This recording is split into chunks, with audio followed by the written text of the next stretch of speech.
नमस्कार, IND 121 में आपका स्वागत है। मैं हूं आपके साथ नवीन पुरोहित और आज हमारे साथ चर्चा करने के लिए मौजूद हैं मध्य प्रदेश से भारतीय जनता पार्टी की राज्यसभा सांसद सुमित्रा वाल्मीकि जी।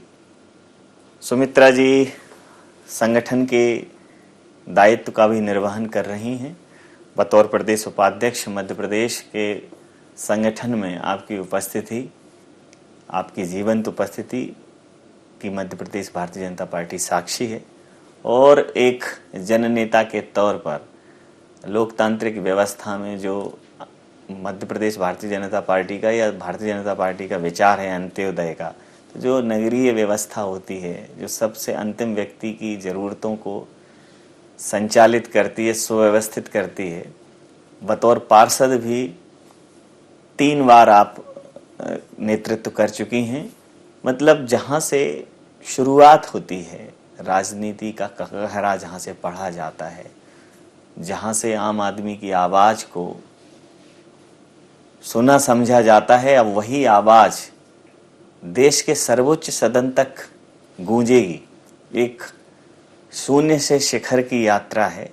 इसमें तमाम वृत्तांत होंगे, तमाम पड़ाव होंगे, तमाम आयाम होंगे, उन सब पर हम चर्चा करेंगे। सुमित्रा जी, आपका IND 24 में बहुत बहुत स्वागत है। सुमित्रा जी,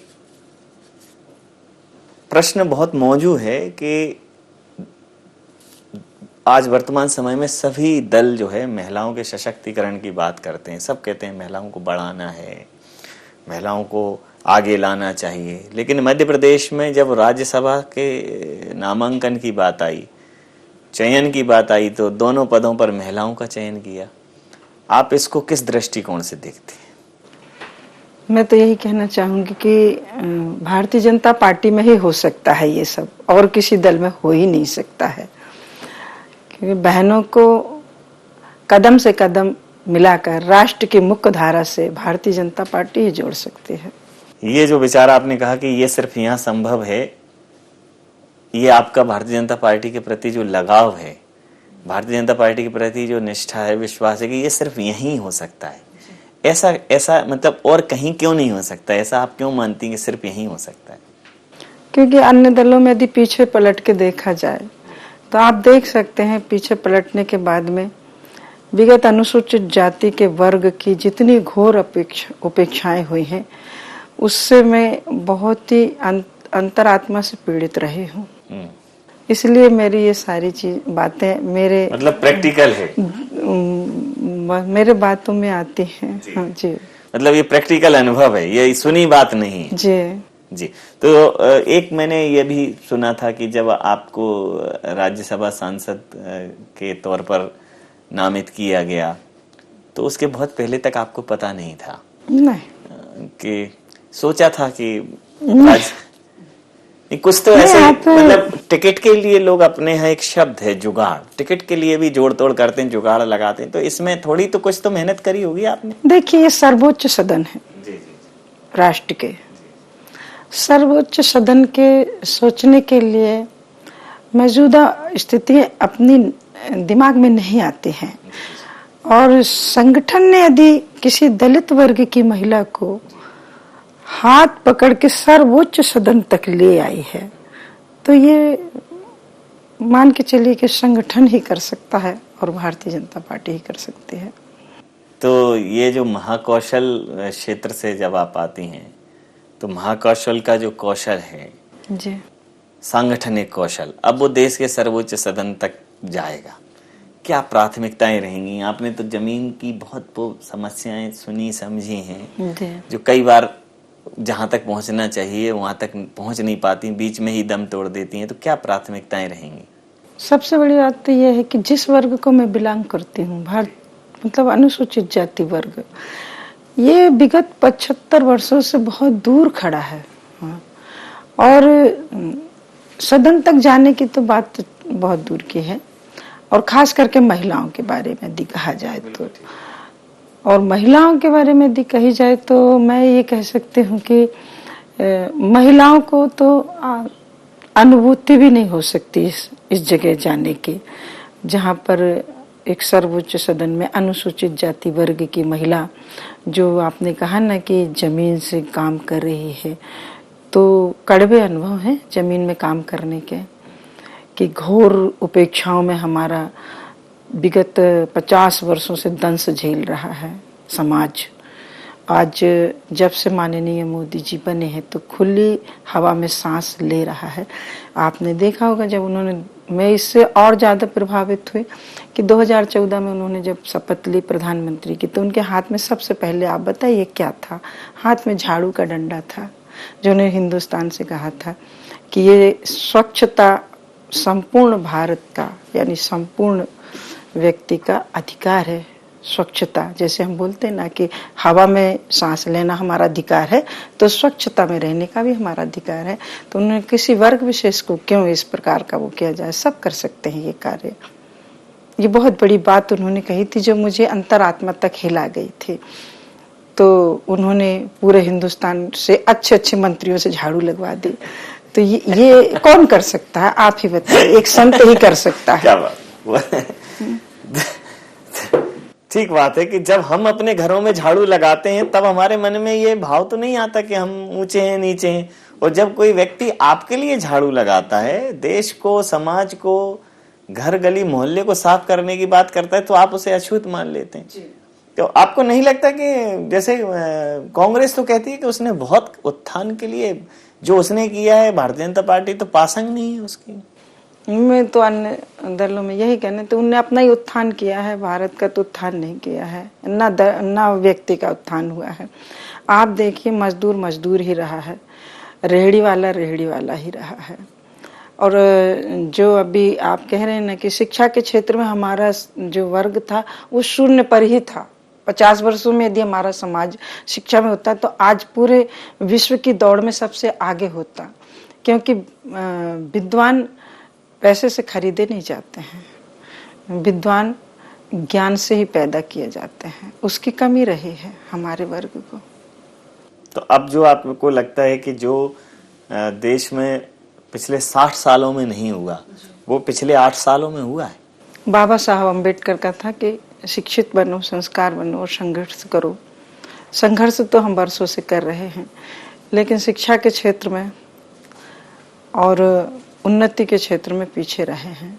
अब रास्ते खुले हैं, हर क्षेत्र में हमारी भारतीय जनता पार्टी काम कर रही है। तो मुझे लगता है कि ये मेरा वर्ग जो है वो जुड़ेगा।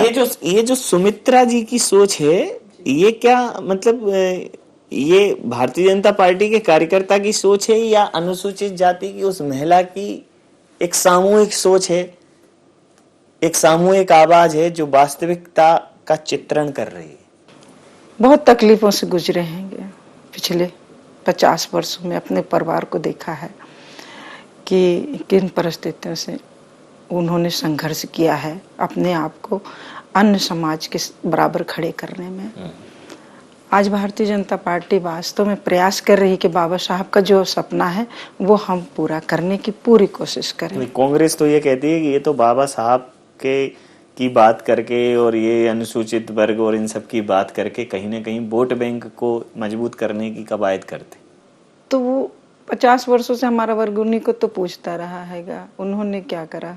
यदि वो ये कहते हैं कि ये Bharatiya Janata party vote bank की राजनीति, तो आप भी तो कर सकते हैं। आपको किसने रोका है?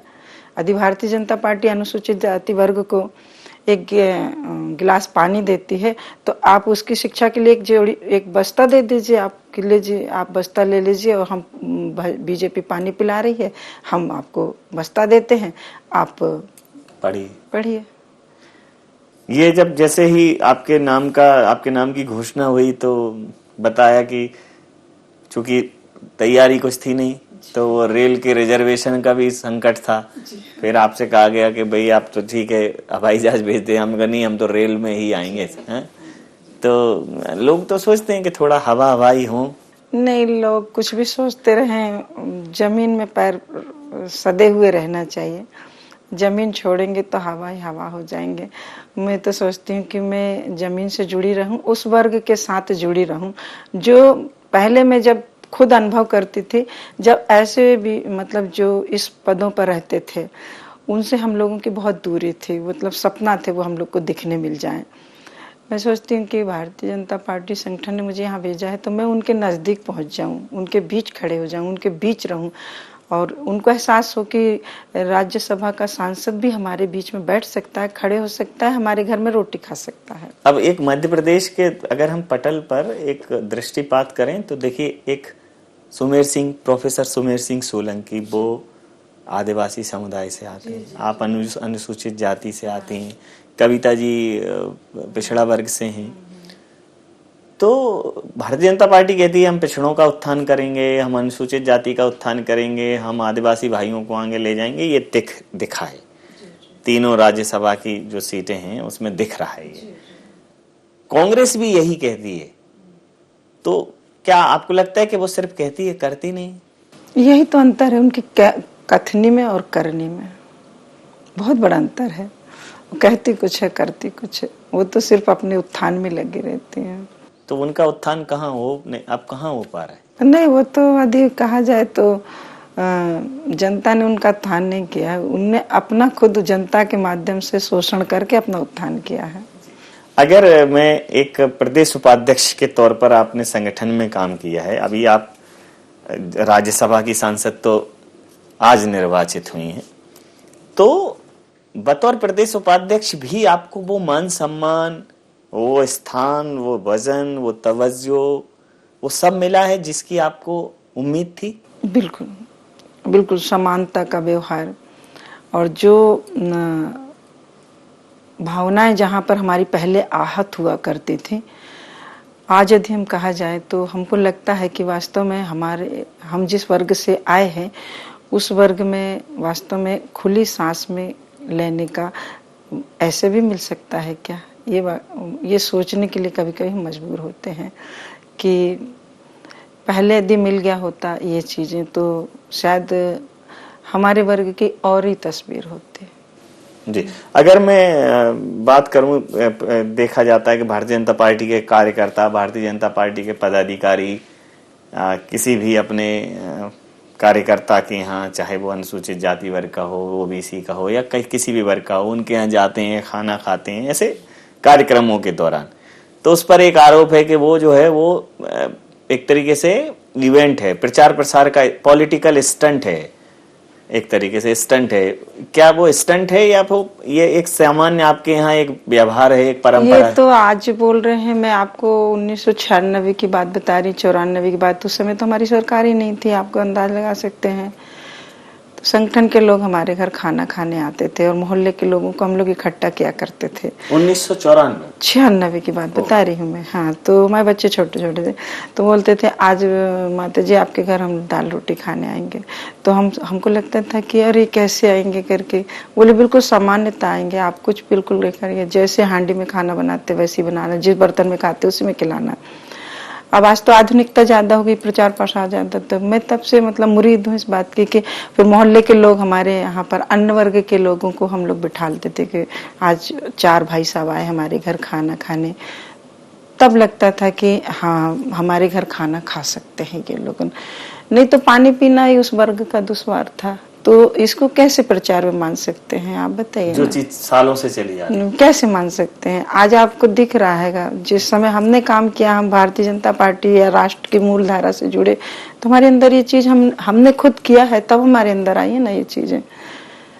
तो भारतीय जनता पार्टी के अंदर ये जो सामाजिक समरसता की बात भारतीय जनता पार्टी करती है वो है, बिल्कुल है और जीवंत है। उसको दिखाने की जरूरत नहीं है, उसको प्रचार प्रसार की जरूरत है, उसको महसूस करने की जरूरत है। आप बैठ कर देखिए तो लगेगा कि हाँ यहाँ पर वास्तव में ये चीज नहीं है। और जिस वर्ग में जैसे घोड़े वाले का बेटा है ना तो नीचे ही बैठेगा, बिना जूता पहने बैठेगा, आप देख सकते हैं। वो तो खटिया पे नहीं बैठ सकता है, आप बताइए पट्टे पे नहीं बैठ सकता। ये सब क्या है? ये हमारे पूर्वजों ने भोगा है ये। मान के चलिए कि जैसे आप अछूत वर्ग है तो वो यदि मान लीजिए झाड़ू लगाने आ रहा है तो दूर से रोटी देना, ये क्या है? ये मानवता के लिए कलंक था ना बहुत बड़ा।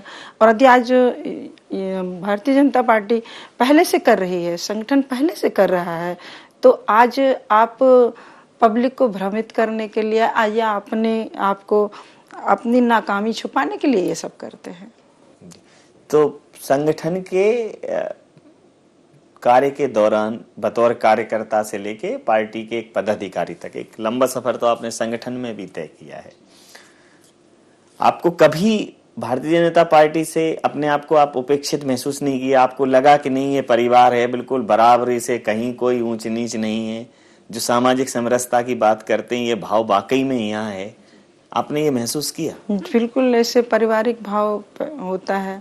कुछ नहीं होता समझने का तो समझने का भी प्रयास होता है, कुछ सीखने का नहीं होता अपने अंदर तो यहाँ बैठने से सीखने का भी अवसर मिलता है। अब ये तो हमारी जीवंत पाठशाला है। जी जी।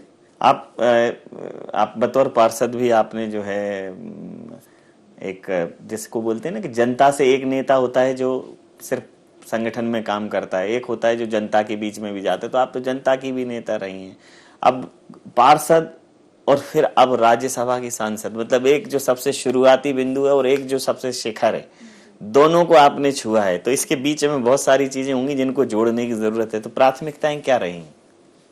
प्राथमिकता यही रहेगी हमारी कि जो इस पद पर आने के बाद में जो मैं जनता से जुड़ी हुई थी वो मेरा भाव खत्म ना हो, जो लोगों की पीड़ा सुनने की मेरे अंदर भाव थे वो खत्म ना हो। यदि इस चकाचौंध में या इस उच्च सदन के हाव भाव में यदि मैं गुम हो गई तो वो वर्ग मेरा आज भी फिर वहीं खड़ा रह जाएगा। इसलिए मैं उस भाव को नहीं छोड़ सकती हूँ, चाहे मुझे कहीं भी पार्टी भी।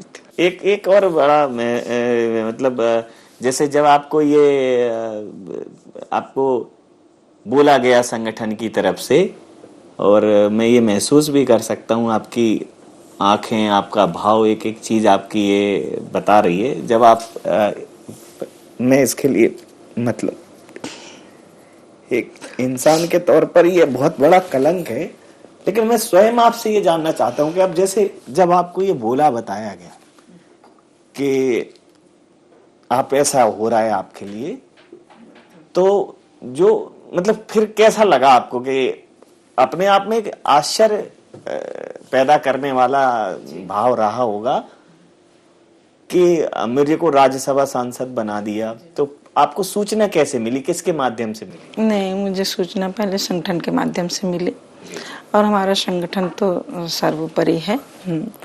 तो संगठन के माध्यम से जब सूचना मिली तो मुझे अप्रत्याशित विश्वास ही नहीं हो रहा था कि मतलब मुझे इतनी उच्च सदन में भेजेगी भारतीय जनता पार्टी या संगठन भेजेगा।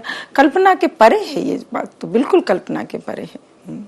जी जी। अगर जैसे आपने कहा ना कि अब कोई चीज ऐसी हो जाए जो कल्पनाओं से परे हो, उम्मीदों से आगे हो, तो दायित्व तो बहुत बढ़ जाता है कि कहीं, जो आपने कहा कि कहीं उस चकाचौंध में ना खो जाएं। तो जैसे अब जो कार्य, जैसे आपने कहा कि समाज को, उस समाज को जिसका प्रतिनिधित्व करते करते आप यहाँ तक पहुंची हैं, उसके साथ पूरा सामाजिक न्याय हो सके, सामाजिक समरसता को हम स्थापित कर सकें, और आप स्वयं में अब एक जीवंत उदाहरण है इस बात का। तो जैसे आपने कहा कि मेरी एकमात्र प्राथमिकता ये रहेगी, तो जब ये समाचार आपको मिला, अब आप यहाँ आई, सारी चीजें दिख रही हैं, हो रही हैं, आपको क्या लगता है कि जो क्या क्या मूल कमियां खामियां रह गई हैं इस समाज में, जिसने इंसानों और इंसानों के बीच में इतना भेदभाव पैदा कर दिया कि हम न तो हमारी संस्कृति में ये था, राम जी ने शबरी के बेर खाए, वाल्मीकि जी ने रामायण लिखी, कहाँ से ये जो बीच में कालांतर में जो भी घटित हुआ हो, लेकिन ये बिल्कुल सही समय है जब हमें इसको विराम लगाना होगा। तो ऐसी कौन सी कभी ऐसा सोचती होंगी आपके, अगर मैं ऐसा बन जाती तो मैं ये जरूर करती, तो अब क्या क्या चाहती हैं कि वो करेंगी आप? सबसे पहले तो मैं आपको बता दूं, जो मेरी हृदय की वेदना है, इस वर्ग को वास्तव में न्याय नहीं मिला सदियों से, और अभी न्याय मिल रहा है। समाज की और राष्ट्र की मूल धारा से जुड़ रहा है, अपनी जड़ों से जुड़ रहा है, जिसको जड़ों से कतर के अलग कर दिया। कुछ राष्ट्र और कुछ ऐसे, अब मैं क्या शब्द बोल सकती हूँ आपके सामने, ऐसे शब्द नहीं बोल सकती हूँ क्योंकि मेरी मर्यादा है, इस बात का जवाब नहीं देती कि मानव से कितनी दूर कर दिया है इस दंश ने, इंसान को इंसान से कितनी दूर कर दिया। वो जहर को कुछ कम करने की कोशिश करूंगी। समाज को जो मेरा दूर खड़ा है, अनुसूचित जाति वर्ग को, इस राष्ट्र के मूल जड़ों से उसको सम्मान प्राप्त हो, सम्मान का जो हकदार है, इस मूल जमीन से जुड़ा है, जिसने इस जमीन को नहीं छोड़ा, चाहे जिंदगी में कड़वाहट उन्होंने कितनी अपनी झेली, सदियों से उन्होंने कड़वाहट झेली, मगर इस धरती को नहीं छोड़ा उसने। उस धरती में रहने वाली आज की 4-6 पीढ़ी के बाद जो पीढ़ी है, उसके लिए अच्छा सोचने की कोशिश करूंगी। कोशिश, जैसा आपने कहा कि मोदी जी ने एक कोशिश की, मोदी जी ने स्वच्छता अभियान चलाया, फिर जो घर घर शौचालय वाली बात है वो भी उन्होंने चलाया। तो ये वो चीजें थी जिनको मतलब कुछ कुप्रथाएं थी समाज में कि एक वर्ग विशेष को उसका दंश झेलना पड़ा। आज उन्होंने कहा कि घर घर शौचालय हों, आप स्वयं अपने शौचालय साफ करें। पहले शौचालय साफ करना, अब लोगों के बेडरूम में शौचालय है। पहले शौचालय अगर घर में हो तो उस घर को आदमी बोलता था कि इस घर में शौचालय बना है। तो ऐसी कुप्रथाएं, ऐसी सोच जो सालों से हमारे जेहन में, हमारी रगों में दौड़ रही थी, अचानक उन्होंने इन 2 चीजों पर ध्यान दिया। जब घर में शौचालय होगा तो आप स्वयं साफ करेंगे, साफ करेंगे तो शौचालय साफ करने वाले व्यक्ति के प्रति आपका हिकारत का भाव खत्म होगा। आपको लगता है कि उनके अंदर ये पीड़ा कहीं ना कहीं रही होगी आम आदमी की? उन्होंने देखा है ना, जब वो इस राजनीतिक के युग से दूर रहे हैं वो, तो उन्होंने समाज को बहुत करीब से देखा है। उस करीब से देखने से उनकी जो पीड़ा है वो आज दिखाई दे रही। मैं मतलब चूंकि ये तो बहुत स्पष्ट हो गया है कि आप शून्य से शिखर की इस यात्रा में आपने कई कष्ट झेले होंगे, कई वेदनाएं, कई पीड़ाएं जो है आपके आंचल में खेली होंगी। कोई भी एक ऐसा वृतांत जो आपके जेहन में हो, जैसे एक क्रोच के बध ने वाल्मीकि जी को संत बना दिया। बुद्ध कोई एक दिन में नहीं बनता, कोई ना कोई हृदय में कोई ऐसी पीर उठती है कि एक सामान्य आदमी एक राजा बुद्धत्व को प्राप्त हो जाता है। तो मैं वो घटनाक्रम जरूर जानना चाहूंगा जिसने आपको राजनीति में आने के लिए प्रेरित किया कि नहीं, ये तो हमें गांव गरीब की आवाज, अपने वर्ग की आवाज उठाना ही है। मैं आपको भी बताऊं, जब मैं बीजेपी में 93 में जुड़ी, उसके पहले की घटनाएं बताती हूँ आपको कि महिलाएं की बड़ी दुर्दशा होती है पहले परिवारों में। तो वो महिलाएं जो थी ना, वो काफी तकलीफ परिवार में झेलती थी। उनको मतलब 2 प्रताड़ित, पति भी प्रताड़ित कर रहा, सास ससुर भी प्रताड़ित कर रहे।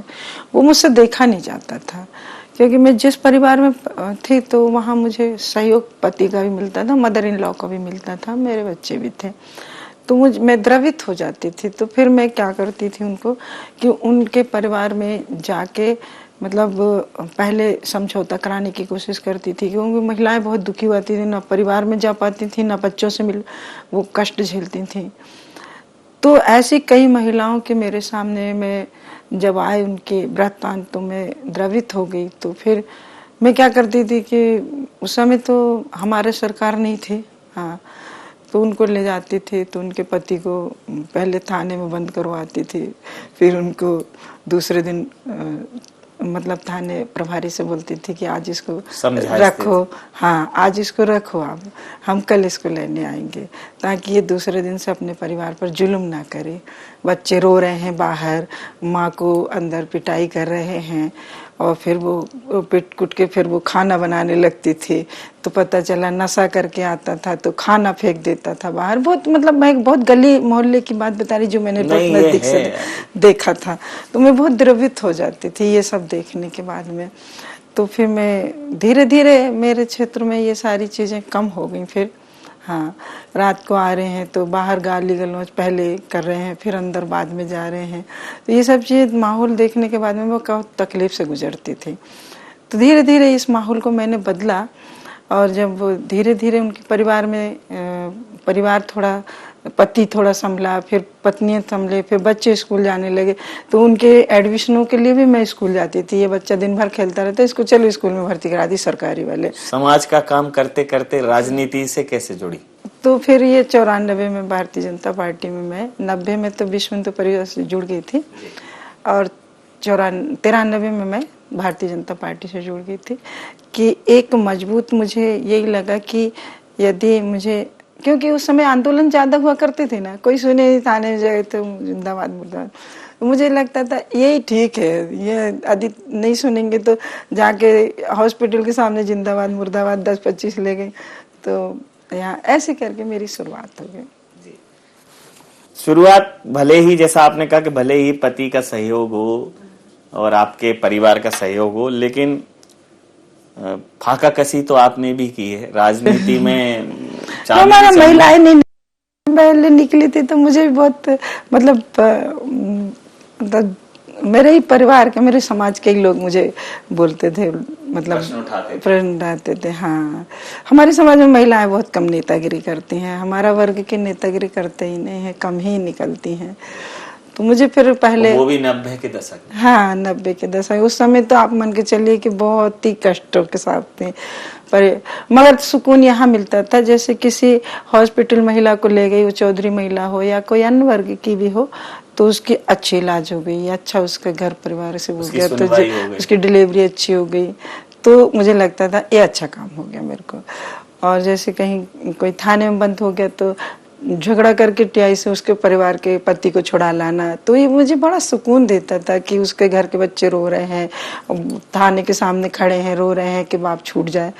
तो ये बड़ी मार, ये नहीं चीजों ने मुझे बहुत नजदीक से जोड़ दिया। जी जी, एक बड़ा ऐसा कि भारतीय जनता पार्टी में कहा जाता है कि यहाँ तो जो लोग राजनीति से जुड़ते हैं, तो कई लोग तो ऐसे हैं कि जिन्होंने नमकीन मुरमुरे खा के जो है राजनीति की है, समाज में गए हैं, दौड़े हैं। कोई ऐसा नहीं है कि भाई काजू, भुने हुए काजू हों प्लेट में, सारी चीजें हों, कई बार भूखे रहकर भी समाज के लिए काम किया। तो ऐसा कोई दौर था आपके? जी देखिए क्या है, उस समय के मैं दौर बता रही हूँ कि अब तो हमारी भारतीय जनता पार्टी मतलब बहुत उसमें जुड़ गई है, लेकिन उस समय ऐसा नहीं था। हाँ, बहुत कठिनाइयों में हम लोग को प्रचार करना पड़ता था, बहुत कठिनाइयों से काम करने पड़ते थे। और ये जैसा आपने बोला ना कि चने हैं, मुरमुरे हैं, अब मैं आपको अपना एक वृत्तांत बताती हूँ कि उमा भारती ने जिस समय त्याग दिया था, वो ये तो मैं ऑफलाइन गया, उस समय पे कपूर चंद गुहारा जी को टिकट मिली हुई थी और हमको भेज दिया था मलहेरा। तो हम लोगों ने वहाँ, एक भीम कुंड है, गांव में चले गए। अब वहाँ कुछ नहीं खाने को, हमने 3-4 जगह से, हमारे साथ कुछ महिलाएं थी, हम 3-4 जगह से आटा इकट्ठा करें और प्याज व्याज इकट्ठी करें और फिर गमछा बिछा के उसी पर आटा गूंद लिए और कंडे बीन लाए, वहीं पर बैठ के कंडे में गक्कड़ सेक लिए और वहीं पर भता समेट के सब बना लिए, पत्ते पे रख के। तो खाली एक बहुत, मतलब ऐसे अच्छे लगते थे वो। आप सोचते हैं तो भले वो दिन ऐसे लगते, उस समय अच्छे लगते थे वो दिन, कि ये भी खा के हमने प्रचार किया है। तो एकमात्र जो निर्णय है, एकमात्र जो ध्येय है कि समाज में कोई छोटा बड़ा ना हो, इंसान इंसान के नजरिए से देखा जी। ईश्वर करे आप अपने इस ध्येय में सफल हों, और समय कब गुजर गया मुझे खुद ही मालूम नहीं है। जो ऊंच नीच की खाई है वो खाई पाट दी जाएगी, इंसानों को जो अछूत कहे वो जुबान काट दी जाएगी, वो सुबह कभी तो आएगी, वो सुबह कभी तो आएगी। और उस सुबह की रश्मियां, उस सुबह की किरणें कोई आसमान से नहीं आएंगी, हम और आपको ही प्रयास करने होंगे, हमें अपनी सोच बदलनी होगी, समाज के अंतिम व्यक्ति के हाथ को अपने हाथों में लेना होगा, और उन्हीं अंतिम व्यक्तियों की आवाज को उठाती एक सामान्य सी महिला। मैं पार्टी के इस निर्णय का बहुत स्वागत करता हूं, मैं किसी पार्टी का पक्षधर नहीं हूं, लेकिन अगर राजनीतिक दल ऐसे लोगों को मौका देंगे जो जमीन से जुड़े हैं, जो जमीन के लोगों से जुड़े हैं, जो समाज की वास्तविक समस्याओं से, बुराइयों से रूबरू हैं, और अगर वो किसी भी पद पर पहुंचेंगे तो वो निश्चित रूप से समाज का बेहतर भला करेंगे, समाज की बेहतरी के लिए काम करेंगे। सुमित्रा जी मध्य प्रदेश की राज्यसभा सांसद के तौर पर पूरे देश में अभूतपूर्व उल्लेखनीय कार्य करें, मैं ऐसी कामना करता हूं और आपका बहुत धन्यवाद, बहुत आभार, आपको प्रणाम करता हूं।